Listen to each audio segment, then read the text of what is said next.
Pirqulu stansiyasından 12 kilometr cənubda, Şamaxı Ağsu sərhəddində, Ağsu rayonu ərazisində 3,8 magnitudalı zəlzələ qeydə alınıb.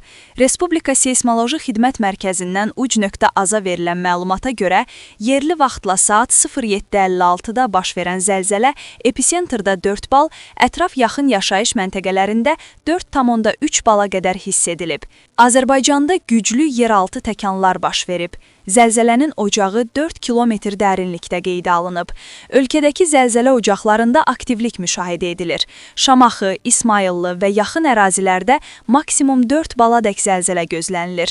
Xəzər TV-yə istinadən xəbər verilir ki, bunu Geologiya və Geofizika İnstitutunun şöbə müdiri Qulam Babayev deyib. Seysmoloqun sözlərinə görə, sözü gedən ərazilərdə zəlzələlər tarix boyu güclü və hiss olunan olub. Qulam Babayev qeyd edib ki, mövcud seysmik proseslər qonşu zəlzələ ocaqlarını da hərəkətə gətirə bilər.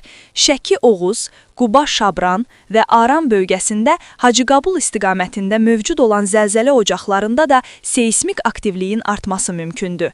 Seysmoloq qeyd edib ki, Bakıda və Abşeron yarımadasında da seysmik ocaqlar aktivləşib. Onun sözlərinə görə, Türkiyə, İtaliya və Avropanın bəzi seysmik zonaları ilə müqayisədə Azərbaycan nisbətən daha sabit hesab olunur. Bunun əsas səbəbi tektonik hərəkətlərin və geodinamik proseslərin sürətinin o qədər də intensiv olmamasıdır.